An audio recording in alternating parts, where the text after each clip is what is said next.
అనుభవం తక్కువ ఉన్న వివిధ హోదాలలో జిల్లా పరిషత్ మెంబర్గా, శాసన మండలి సభ్యుడిగా, శాసనసభ్యుడిగా, పార్లమెంట్ సభ్యుడిగా, పార్టీ అధ్యక్షుడిగా చిన్న వయసులోనే దేవుడు అన్ని అవకాశాలు ఇచ్చిండు. ఏ అవకాశం వచ్చినా దేవుడిచ్చిన గొప్ప అవకాశం ఈ తెలంగాణ ప్రజల కోసం పని చెయ్యాలి, వాళ్ళ చేత గౌరవ మర్యాద పొందాలి అన్న ఆలోచనతోటి నిరంతరం నేను శ్రమ చేస్తూనే ఉన్నా. కొన్నిసార్లు మనం కష్టపడ్డా ఫలితం రాదు, కొన్నిసార్లు మన శ్రమ కొంతైనా దేవుడి సంకల్పం ఉంటే అద్భుతమైన విజయాలు సాధిస్తాం. ఈ వేదిక మీద నాకంటే గొప్ప అనుభవం ఉన్నవాళ్ళు, పరిపాలన తెలిసిన వాళ్ళు, వయసులో పెద్దవాళ్ళు ఉన్నా చిన్న వయసులోనే నాకు ఈ అవకాశం వచ్చింది అని అంటే దేవుడి సంకల్పము, తెలంగాణ ప్రజల ఆశీర్వాదము 100% ఉండబట్టే ఈనాడు ఏ ఒడిదుడుకులు లేకుండా, ఎలాంటి ఆటంకాలు లేకుండా తెలంగాణ రాష్ట్రానికి 2 సంవత్సరాలు ముఖ్యమంత్రిగా పని పూర్తి చేసుకొని ఈనాడు మీ ముందుకు వచ్చి నిలబడి అత్యంత వెనుకబడిన ఆదిలాబాదు జిల్లా అభివృద్ధి కోసం ఈరోజు అభివృద్ధి పథకాలను ప్రారంభించుకోవడమే కాకుండా సంక్షేమ పథకాలను అమలు చేసుకోవాలని ఈనాడు ఈ సభ ఏర్పాటు చేసుకున్నాం. అందుకే రాజకీయాలకు అతీతంగా మిత్రుడు పాయల శంకర్, గోడెం నగేష్ గారు భారతీయ జనతా పార్టీ అయి ఉండొచ్చు. వాళ్ళను తెలంగాణ ప్రజలు మమ్మల్ని అందరినీ ఏ విధంగా ఎన్నుకున్నారో వాళ్ళను కూడా ప్రజలు ఓటేసి గెలిపించిండ్రు.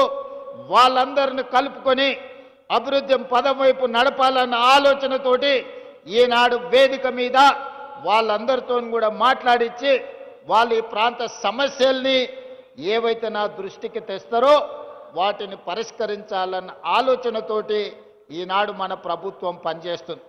నేను ఒక్కటే మాట అడగదలుచుకున్నా, 4 కోట్ల తెలంగాణ ప్రజల్ని ఆలోచన చేయమని నేను విజ్ఞప్తి చేస్తున్నా.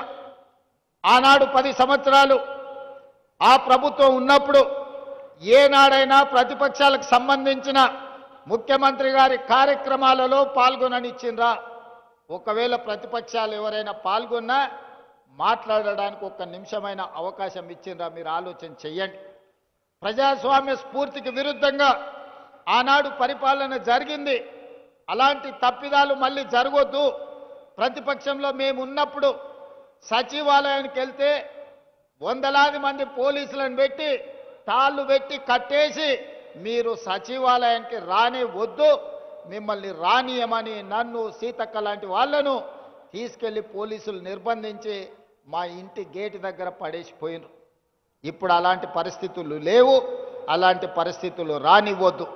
నేను నిన్న ఢిల్లీకి వెళ్ళిన, ప్రధానమంత్రిని కలిసిన, కేంద్ర మంత్రులను కలిసిన, మన తల్లి సోనియమ్మ ఆశీర్వాదం తీసుకొని ఇవాళ తెలంగాణ రాష్ట్రంలో సగర్వంగా నిలబడి నాది తెలంగాణ రాష్ట్రం అని గొప్పగా చెప్పుకుంటున్నామంటే ఆ తల్లి సోనియమ్మ ఆశీర్వదించి 60 సంవత్సరాల ఆకాంక్ష అయిన తెలంగాణ రాష్ట్రాన్ని సోనియమ్మ వల్ల మన కల సాకారమైంది.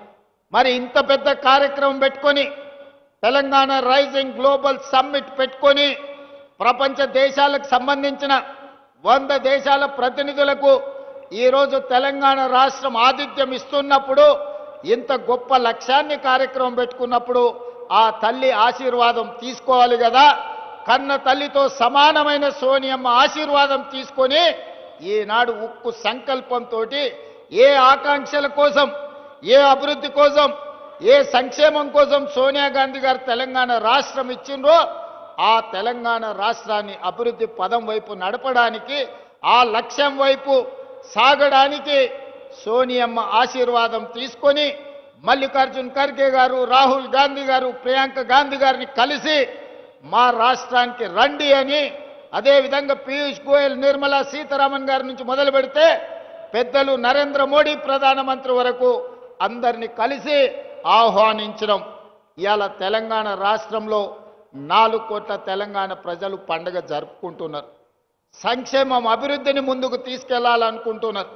మరి అవి తీసుకెళ్లాలనుకున్నప్పుడు రాష్ట్ర కేంద్ర ప్రభుత్వాలు సహకరించుకోవాలి కదా, సమన్వయం చేసుకోవాలి కదా, మనకు అవసరమైన మన ప్రణాళికలను ప్రధానమంత్రి గారి దృష్టికి తీసుకువెళ్ళాలి కదా.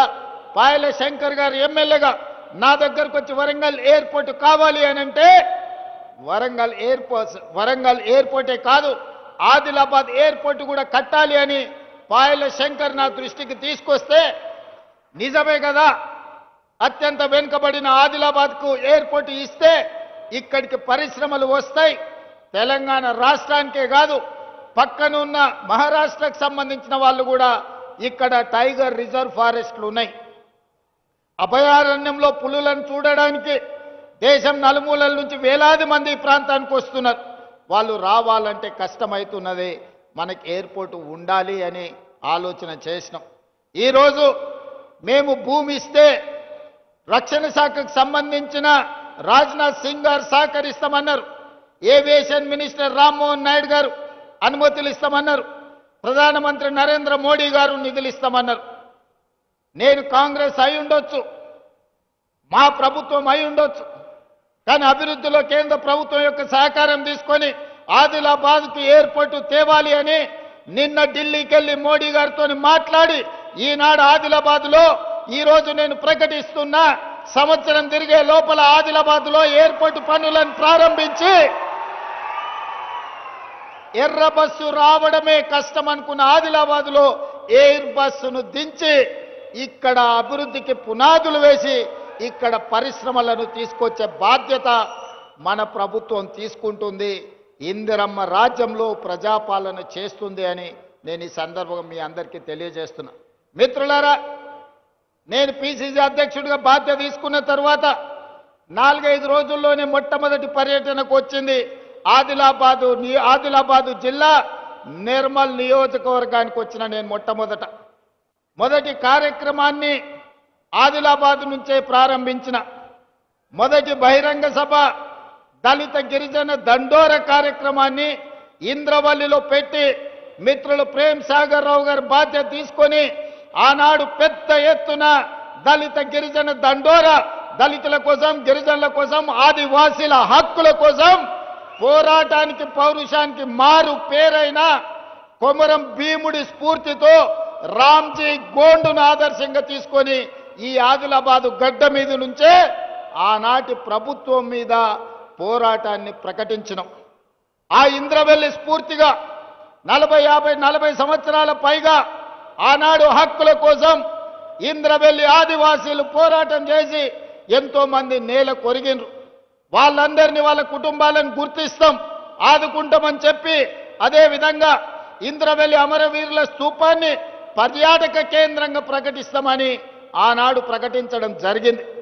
ప్రభుత్వం వచ్చిన తర్వాత మొదటి సంతకం ఇంద్రవెల్లి అమరుల స్తూపాన్ని పర్యాటక కేంద్రంగా ప్రకటించడమే కాకుండా ఆ కుటుంబాలకు ఇందిరమ్మ ఇండ్లు కట్టుకోవడానికి నష్ట పరిహారం ఇవ్వడానికి ఆనాటి అమరులను మన ప్రభుత్వం ఆదుకున్నది. అదే కాకుండా ఆనాడు ప్రేమ్ సాగర్ రావు గారు అన్నారు, మీ పాలమూరు జిల్లాను ఎట్లయితే అభివృద్ధి చేసుకుంటావో మా ఆదిలాబాదును కూడా మీరు దత్తత తీసుకోవాలి, ఆదిలాబాదును అభివృద్ధి చేయాలని మిత్రులు ఆనాడు చెప్పడం జరిగింది. నేను ఈరోజు ఈ వేదిక మీద నుంచి స్పష్టంగా ఆదిలాబాదు బిడ్డలకే కాదు 4 కోట్ల తెలంగాణ ప్రజలకు నేను చెప్పదలుచుకున్నా, 100% అత్యంత వెనుకబడిన ఆదిలాబాదు జిల్లాను అభివృద్ధి చేసే బాధ్యత రాష్ట్ర ముఖ్యమంత్రిగా నేను తీసుకుంటా. రాబోయే 2 నెలల్లో ప్రత్యేకమైన ప్రణాళికలు తీసుకొని ఇక్కడికే వచ్చి ఎంపీ నగేష్ గారు చెప్పినట్టు ప్రతి నియోజకవర్గానికి ఉమ్మడి ఆదిలాబాదు జిల్లా యొక్క అభివృద్ధికి సంబంధించి సమీక్ష సమావేశాలు కలెక్టర్లను వివిధ శాఖల అధికారులను అక్కడికే పిలిపించి రోజు మొత్తం సమీక్ష చేసి మీ సమస్యలకు పరిష్కారం చూపించి మీ అభివృద్ధి పనులకు నిధులను మంజూరు చేసే బాధ్యత నేను తీసుకుంటా. మళ్ళీ తొందరలోనే ఆదిలాబాద్కు వచ్చి అభివృద్ధి మీద సమీక్ష చేస్తా.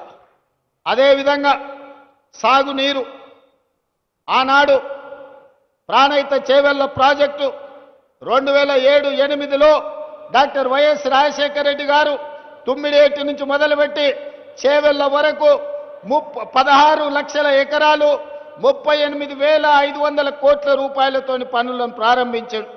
దానికి కాక వెంకటస్వామి గారు డాక్టర్ బాబాసాహెబ్ అంబేద్కర్ గారి పేరు పెట్టాలి, ఆదిలాబాద్కు నీళ్లు ఇవ్వాలని ఆనాడు కాక వెంకటస్వామి గారు ప్రయత్నం చేస్తే వైఎస్ రాజశేఖర రెడ్డి గారు డాక్టర్ బాబాసాహెబ్ అంబేద్కర్ ప్రాణహిత చేవెళ్ల ప్రాజెక్టును పనులు ప్రారంభించడమే కాకుండా ఆదిలాబాద్కు నీళ్లు ఇవ్వాలి అని వందలాది కోట్ల రూపాయలు ఖర్చు పెట్టి ప్రాంతంలో పనులు చేసిండ్రు. కానీ తెలంగాణ రాష్ట్రం వస్తే ఈ ప్రాజెక్టులు వేగంగా పనులు అవుతాయి, మీకు నీళ్లు వస్తాయని మేము అనుకున్నాం. పాపం ఒక పెద్దాయన రూపంలో మీకు దయ్యమై పట్టిండు, మీ ప్రాజెక్టును కాలగర్భంలో కలిపిండు. ఆయన ఉద్దేశమేందో దురుద్దేశమేందో నాకు తెలియదు.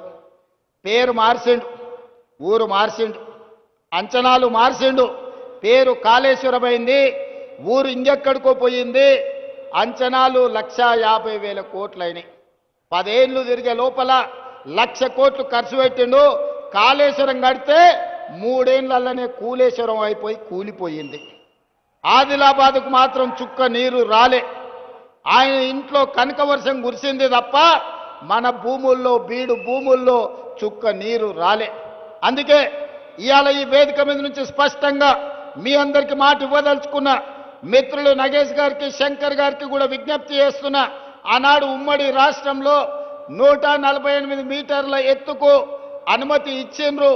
కానీ ఆనాటి ప్రభుత్వం 152 మీటర్ల ఎత్తుకు అనుమతిస్తే ఆదిలాబాద్లో పెద్ద ఎత్తున సాగునీరు అందించవచ్చని ప్రణాళికలు ఉన్నాయి. దానికి కొంత మహారాష్ట్ర ప్రభుత్వం అభ్యంతరం పెట్టింది. ఆ తర్వాతి కాలంలో 150 మీటర్లకు అనుమతి ఇవ్వడానికి సూత్రప్రాయంగా మహారాష్ట్ర ప్రభుత్వం ఒప్పుకున్నది. కానీ తెలంగాణ ప్రభుత్వమే ఆనాడు పెడచెవిన పెట్టింది. తుమ్మిడేటి దగ్గర ఉండాల్సిన ప్రాజెక్టు తరలిపోయి చిన్న కాళేశ్వరం, మేడిగడ్డ, అన్నారం, సుందిళ్ల పేరు మీద ఎక్కడికో కిందికి తరలిపోయింది. కరీంనగర్ జిల్లాలో నిర్మాణం జరిగింది. అదైనా మంచిగా జరిగిందా అంటే 1,00,000 కోట్లు ఈరోజు గోదావరి పాలైపోయినాయి, గోదావరిలో కొట్టుకపోయినాయి. పాపం ఊరికే పోదు అన్నట్టు ఈరోజు ఎన్ని బాధలు పడుతుర్రో సూరు. సొమ్ము వచ్చిన తర్వాత సొంత పిల్లలే కత్తులతో పొడుచుకుంటారు. ఎప్పుడైనా అక్రమ సంపాదన, అన్యాయపు సొమ్ము వస్తే కుటుంబంలో కూడా ప్రశాంతత ఉండదు. ఇవాళ కండ్లతో చూస్తున్నాం. బిడ్డో దిక్కు, కొడుకో దిక్కు, అల్లుడో దిక్కు, ఆయన శాతగాక ఎక్కడ వండుకున్నాడో మీరు అందరు చూస్తున్నారు. ప్రజల సొమ్ము తిన్నోడు ఎవడు బాగుపడడు. ఇవాళ ప్రజలకింత చేస్తే మనం ఏదన్నా దాంట్లో బుక్క తిన్నామంటే అర్థం ఉంది. కానీ ప్రజలందరినీ ఎండబెట్టి పండబెట్టి ఉన్నదంతా మనమే తింటే నాది నాదే నీది కూడా నాదే అన్నాడు చరిత్రలో ఎవ్వడు బాగుపడ్డాడు లేడు. ఇవాళ నడుస్తున్న చరిత్ర కూడా అదే. ఇవాళ పైసల పంచాయతీ తప్ప వాళ్ళ ఇంట్లో ఇంకో పంచాయతీ లేదు.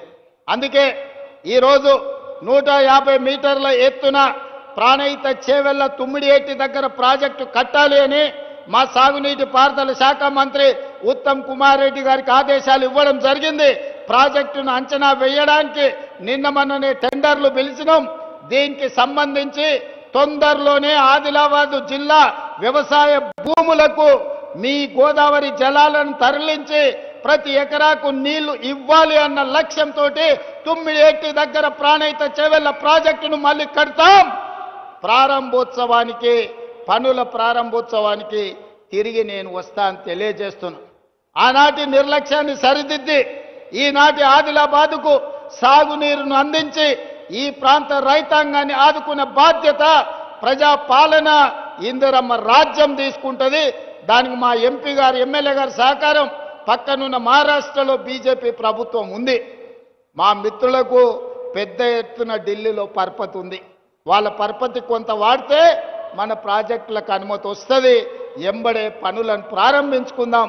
ఎంత ఖర్చైనా ప్రాణహిత చేవెళ్ల తుమ్మిడియేటి దగ్గర కట్టి ఆదిలాబాదు జిల్లాకు నీళ్ళు ఇచ్చే బాధ్యత మన ప్రభుత్వం తీసుకుంటుంది. అదేవిధంగా సిమెంట్ కార్పొరేషన్ ఆఫ్ ఇండియా ఆధ్వర్యంలో ఉన్న సిమెంట్ కంపెనీ మూతబడ్డది. ఈ ప్రాంతంలో అపారమైన సున్నపు గనులు ఉన్నాయి. ఇక్కడ సిమెంట్ కంపెనీ పెడితే బ్రహ్మాండంగా నడుస్తుంది. కేంద్ర ప్రభుత్వంతో మాట్లాడి తొందరలోనే ప్రైవేట్ పెట్టుబడిదారులను తీసుకొచ్చి ఇక్కడ పెద్ద ఎత్తున సిమెంట్ కంపెనీని మళ్ళీ ప్రారంభింపజేసి ఈ ప్రాంతంలో ఉండే నిరుద్యోగ యువకులకు వేలాది మందికి ఉద్యోగ ఉపాధి అవకాశాలు కల్పించి వ్యాపార కేంద్రంగా ఆదిలాబాదును తీర్చిదిద్దే బాధ్యత మన ప్రభుత్వం తీసుకుంటుంది. మీకు సిమెంట్ పరిశ్రమను ప్రారంభించే విధంగా మన ప్రభుత్వం చర్యలు చేపడుతుంది. అదేవిధంగా విద్య, నేను మొదటి నుంచి కూడా నేను చెప్తున్నా, ఎక్కడైతే ఎడ్యుకేషన్, ఎక్కడైతే ఇరిగేషన్ ఉంటుందో, ఎక్కడైతే కమ్యూనికేషన్ ఉంటుందో ఆ ప్రాంతం అభివృద్ధి చెందుతుంది. ఆదిలాబాదును ఎడ్యుకేషన్ విషయంలో, ఇరిగేషన్ విషయంలో, కమ్యూనికేషన్ విషయంలో ఖచ్చితంగా ప్రభుత్వం లక్ష్యం పెట్టుకొని ముందుకు వెళ్తుంది. Young India integrated residential schools ఇచ్చిన మీ ఐటీఐలను వివేక్ వెంకటస్వామి గారు ఏటీసీలుగా అడ్వాన్స్డ్ టెక్నాలజీ సెంటర్లుగా మార్చిన, మీకు మెడికల్ కాలేజీలు ఇచ్చిన, ఈనాడు ఎంతో కాలం నుంచి పెండింగ్ ఉన్న యూనివర్సిటీ ఆదిలాబాద్కి ఇవ్వాలన్నారు. మొన్నటి వరకు ఖమ్మంలో కూడా లేదు.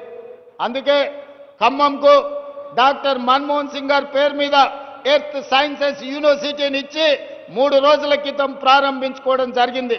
తప్పకుండా వచ్చే సమీక్ష తర్వాత ఆదిలాబాద్కు యూనివర్సిటీని ఇచ్చే బాధ్యత మా ప్రభుత్వం తీసుకుంటుంది. సమన్వయం చేసుకోవడానికి సుదర్శన్ రెడ్డి గారికి సూచన చేస్తున్నా, అందరితోని మాట్లాడి ఎక్కడ యూనివర్సిటీ ప్రారంభించాలనో కూడా స్థలాన్ని సేకరించండి. మా శంకర్ ఆదిలాబాద్ అంటాడు, మా బొజ్జు ఖానాపూర్ అంటాడు, మా ప్రేమ్ సాగర్ రావు గారు మంచిర్యాల అంటాడు. ఇంకా మా వివేక్ అన్న, మా వినోద్ అన్న మళ్ళీ ఎక్కడంటారో తెలియదు. జిల్లాకి ఎన్నిక నాకు అభ్యంతరం లేదు. ఇక మీరు తలా ఓ దిక్కు కూలితే నాకు కష్టం అవుతుంది. మీరు అందరు కలిసి ఒక అభిప్రాయానికి రాండి.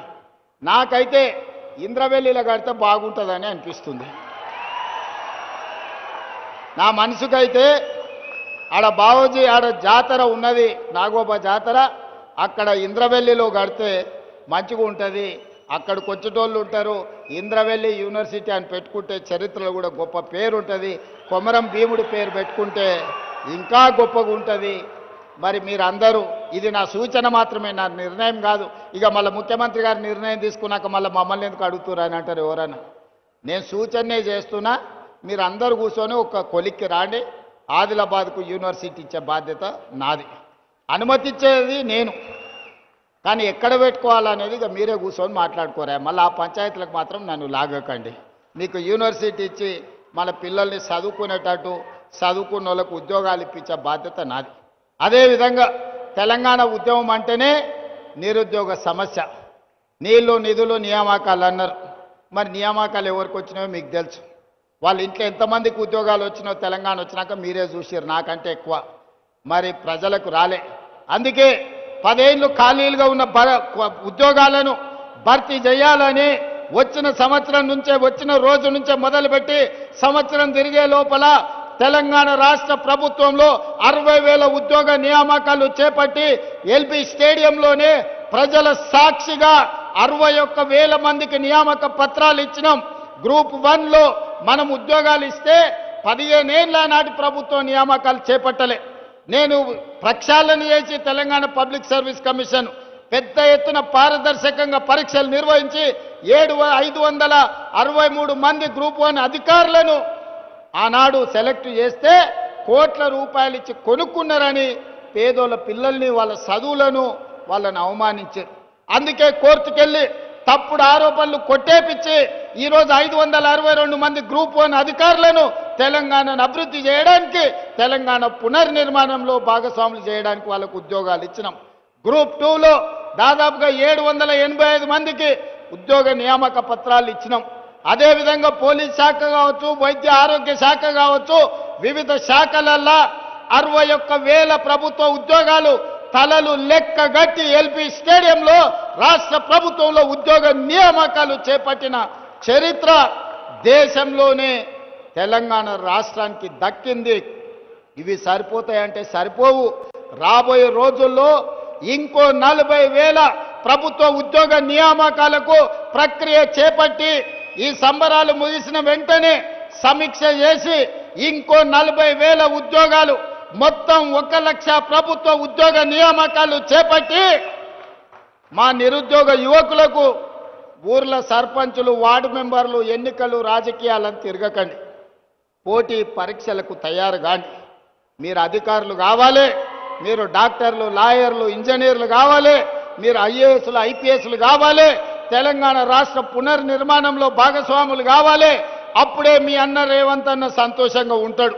మా యువకులు చదువుకొని తెలంగాణ రాష్ట్రానికే కాదు దేశ స్థాయిలో ఐఏఎస్లు, ఐపీఎస్లై ఏ రాష్ట్రానికి పోయినా నాది తెలంగాణ, నేను తెలంగాణ నుంచి ఐఏఎస్ అయి మధ్యప్రదేశ్, మహారాష్ట్ర, రాజస్థాన్, గుజరాత్ ప్రతి రాష్ట్రంలో మన పిల్లలు ఐఏఎస్లు, ఐపీఎస్లు కావాలన్నదే నా లక్ష్యం. అందుకే బాగా చదువుకోండి. మీకు స్కాలర్షిప్లు ఇచ్చే బాధ్యత, మీకు చదువుకోవడానికి పాఠశాలల నుంచి యూనివర్సిటీల వరకు ఇచ్చే బాధ్యత, మిమ్మల్ని ప్రోత్సహించే బాధ్యత ఈ ప్రభుత్వం తీసుకుంటుంది. ఇక మా అక్కలు, ఆడబిడ్డలు అంతకుముందు సంఘాలు ఒకప్పుడు గొప్పగా ఉండే, మధ్యలో ఆయన గారు మొత్తం దివాలా తీపిచ్చాడు. మా అక్కల్ని అందరిని ఒక దగ్గర కూర్చోబెట్టకుండా ఆడాడ కూర్చోబెట్టిరా మీరందరూ. వాళ్ళందరూ ఒక్క దగ్గర ఉంటే జరసేపాలతో మాట్లాడేటోళ్ళని. అంతకుముందు మా అక్కలు అమ్మగారింటికి పోవాలన్నా, అమ్మవారిని దర్శించుకోవాలన్నా, జోగులాంబ జాతరకు పోవాలన్నా, భద్రాద్రి రాములవారి దగ్గరికి పోవాలన్నా, లేకపోతే యాదగిరిగుట్ట లక్ష్మీ నరసింహస్వామిని దర్శించుకోవాలన్నా ఇంటి ఆయన దగ్గర నన్ను చేయి చాపాలి, లేకపోతే కన్న కొడుకు దగ్గర నన్ను చేయి చాపాలి.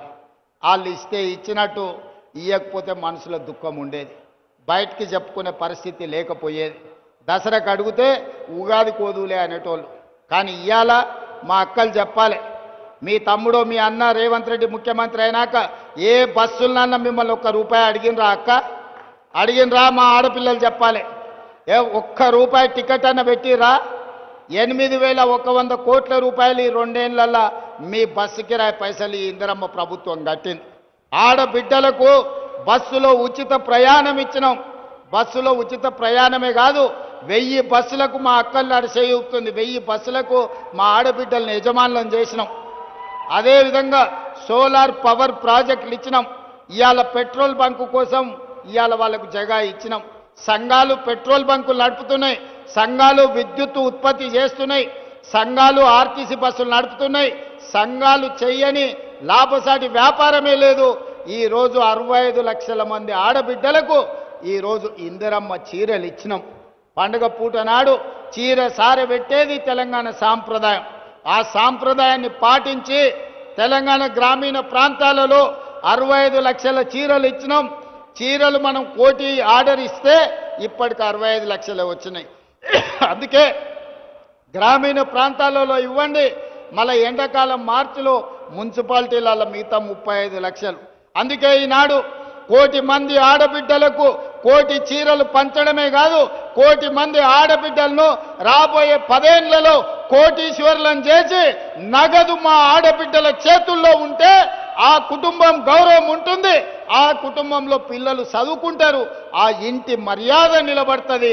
అందుకే ఆడబిడ్డల్ని కోటీశ్వరులను చేసే బాధ్యత మా ప్రభుత్వం తీసుకున్నది. ఆడబిడ్డలు ఆశీర్వదించారు కాబట్టే ఈరోజు రాష్ట్రం సుభిక్షంగా ఉంది. వానలు అవసరం అడిగిన దానికంటే ఎక్కువ వర్ణదేవుడు మనకు నీళ్ళు ఇచ్చాడు. 2 ఏళ్లలో ఎప్పుడైనా వర్షం ఇంతగానం చూసిర్రా? ఎక్కడ ఆడబిడ్డలు సంతోషంగా ఉంటారో అక్కడ పాడి పంటలు సమృద్ధిగా పండుతాయని పెద్దలు చెప్పారు. ఇవాళ తెలంగాణ రాష్ట్రంలో ఆడబిడ్డలు సంతోషంగా ఉన్నారు కాబట్టే మన రాష్ట్రంలో వర్షాలు సమృద్ధిగా ఉండి ఈరోజు పంటలు పండుతున్నాయి. దేశంలోనే వరి పంట మొదటి స్థానంలో తెలంగాణ రాష్ట్రం నిలబడింది. పండించిన పంట నాడు ఊరేసుకుంటే ఊరేసుకున్నట్టే ఆయన అన్నాడు. చివరి గింజ వరకు నేను కొంటాను, సన్న ఒడ్లు పండించండి, 500 బోనస్ ఇస్తాని. ఇవాళ రైతులు పండించిన సన్న ఒడ్లకు ₹500 బోనస్ ఇచ్చినాం. మరి ఆ సన్న ఒడ్లు ఎక్కడికి పోయినాయి?